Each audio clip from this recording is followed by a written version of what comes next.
दोस्तों आज की इस वीडियो में हम लोग पढ़ेंगे मॉडर्न एज के एक बहुत ही इंपॉर्टेंट मूवमेंट को जिसका नाम है इमेजिज्म। एज़रा पाउंड से जुड़ा हुआ ये मूवमेंट है दोस्तों। मैं डिटेल से इसको डिस्कस करूंगा, मैंने मॉडर्न एज में भी इसकी बात की थी।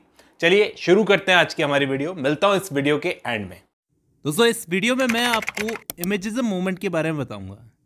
मैं इसको जितना सिंपल हो सके उतनी सिंपल लैंग्वेज में समझाने की कोशिश करूंगा ताकि एक बच्चे को भी समझ में आ जाए। देखो इमेजिज्म क्या था, एक एक्सपेरिमेंटल मूवमेंट था। मतलब इसमें एक्सपेरिमेंट्स किए गए थे। कैसे एक्सपेरिमेंट्स कि ज़्यादा लेंथी पोएम नहीं लिखनी है, जितना हो सके उतनी शॉर्ट पोएम लिखनी है। एक बहुत अच्छा वर्ड यूज़ कर सकते हैं इसके लिए हम, कंडेंस करना। कंडेंस का मतलब क्या होता है, जैसे गैस को दबा के लिक्विड बनाया जाता है, दबाना, छोटा करना। तो इसमें कोशिश की जाती थी कि पोएम जितनी छोटी हो सके उतनी छोटी लिखें। जैसे एज़रा पाउंड ने 2 लाइन की पोएम भी लिखी है दोस्तों। एक बहुत छोटी सी पोएम है इन अ station of a metro.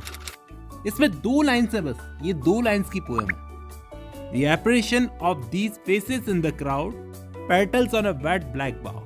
This is the entire poem. 2 lines की पोएम। आप सोचोगे ये क्या चल रहा है। ये पोएम एक अच्छा एग्जाम्पल है कंडेंसेशन का। ये मानते थे कि एलैबोरेट मत करो, अपनी पोएम को एलैबोरेट करने की जरूरत नहीं है, ज्यादा वर्ड्स का यूज करने की जरूरत नहीं है। कंडेंस कर करके ऐसी पोएम लिखो जो शॉर्ट हो और जिसके बहुत सारे मतलब निकले, ऐसी लैंग्वेज का यूज करो। इसलिए एज़रा पाउंड ने एक बहुत फेमस स्लोगन दिया था दोस्तों, मेक इट न्यू, कुछ नया बनाओ। ऐसी पोएम्स स्नैपशॉट की तरह होती है, फोटोग्राफ की तरह। इस फॉर्म में बहुत ही सिंपल वर्ड्स का यूज करके, शब्दों का यूज करके रीडर के दिमाग में एक इमेज बनाई जाती है, जिससे कि रीडर उस पोएम को इमेजिन कर सके। ये जो मूवमेंट था, ये Georgian poetry, specially romantic poetry और विक्टोरियन पोएट्री के अगेंस्ट एक रिएक्शन था। क्योंकि इन तीनों टाइप की पोएट्री को जब आप पढ़ोगे तो आपको ऐसा लगेगा जैसे इन तीनों टाइप्स के अंदर बहुत ज्यादा डिस्क्रिप्टिव, बनावटी लैंग्वेज का यूज करते थे पोएट्स। शब्दों को बहुत सजा के प्रस्तुत किया जाता था, एग्जैक्ट और क्लियर वर्ड्स का यूज नहीं करते थे। पहले की पोएट्री में डिस्क्रिप्शंस ज्यादा होती थी। इस वजह से यहाँ पर इमेजिज्म वाले पोएट्स ने डिसाइड किया कि हम लोग सिंपल और कम वर्ड्स का यूज करके ऐसी पोएम लिखेंगे जिससे रीडर के दिमाग में एक इमेज बने। अब हम लोग देखते हैं कि इमेजिज्म मूवमेंट शुरू कैसे हुआ, मतलब कहाँ से आया ये। एक बहुत ही फेमस राइटर थे टी.ई. ह्यूम। इन्होंने 2 पोएम्स लिखी।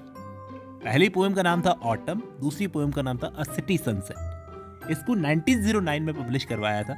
ऐसा कहा जाता है कि ये दोनों पोएम्स नींव थी इस मूवमेंट के लिए, फाउंडेशंस। अब क्योंकि ये idea T E. Hulme, Thomas Ernest Hulme से निकल कर आया था, इसलिए इन्हीं को फादर ऑफ इमेजिज्म भी कहा जाता है। फिर बाद में एज़रा पाउंड, जो एक अमेरिकन पोएट थे, जब इन्होंने इनकी पोएम्स को पढ़ा तो इस आइडिया को इन्होंने अपना लिया। एज़रा पाउंड ने इस टर्म को कॉइन आउट किया है जब वो हिल्डा डूलिटल से मिले थे उस दौरान। इस मूवमेंट में शामिल थे Ezra Pound, Hilda Doolittle, Richard Aldington, Amy Lowell, William Carlos Williams और जेम्स जॉयस भी शामिल थे, फोर्ड मैडॉक्स फोर्ड।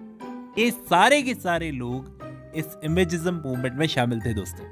इन सब ने साथ मिलकर अपने वर्क्स को भी पब्लिश करवाया एक एंथोलॉजी में। लेकिन बाद में इन सब में डिस्प्यूट हो गया कि लीडर कौन बनेगा। खास करके एमी लॉवेल ने इस मूवमेंट में बहुत काम किया था, अपनी 3 एंथोलॉजीज को पब्लिश करवाया था 1915 से 1917 में। लेकिन फिर लीडर बनने को लेकर एमी लॉवेल और एज़रा पाउंड के बीच में जो डिस्प्यूट हुआ, उसके बाद में ये ग्रुप धीरे धीरे टूट गया। लॉवेल ने खुद को अलग कर लिया, फिर उसके बाद में एक एक करके सब लोग अलग हो गए और ये इमेजिज्म मूवमेंट यहीं पर खत्म हुआ। मैंने आपको स्टार्टिंग में बताया था, एक पोएम लिखी थी एज़रा पाउंड ने, इन अ स्टेशन ऑफ अ मेट्रो। वो लंबी पोएम थी, कई पेजेस लंबी पोएम थी। एज़रा पाउंड ने कुछ वर्ड्स को हटाना शुरू किया, हटाते गए, फाइनली सिर्फ 13 वर्ड्स रह गए पोएम में। ऐसी पोएम लिखने से किसी को क्या समझ में आएगा।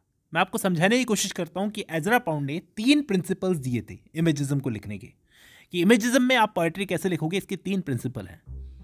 First principle, imagism is a direct representation of the object.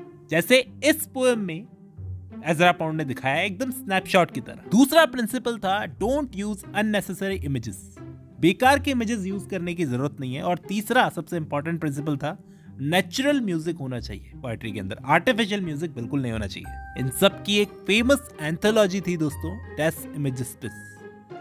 ये 1914 की एक एंथोलॉजी थी, इसको ध्यान में रखना, ये आपसे पूछा जा सकता है। उम्मीद करता हूँ इस छोटी सी वीडियो से आपको इमेजिज्म मूवमेंट समझ में आया होगा। फिलहाल आज की इस वीडियो में बस इतना ही। अब जब आपने ये वीडियो खत्म कर ली है तो मैं उम्मीद करता हूं आपको आज की इस वीडियो के एनिमेशंस पसंद आए होंगे और जिस तरीके से मैंने इसको समझाया है वो भी पसंद आया होगा। चलो आज की इस वीडियो में बस इतना ही, मिलता हूं नेक्स्ट वीडियो में।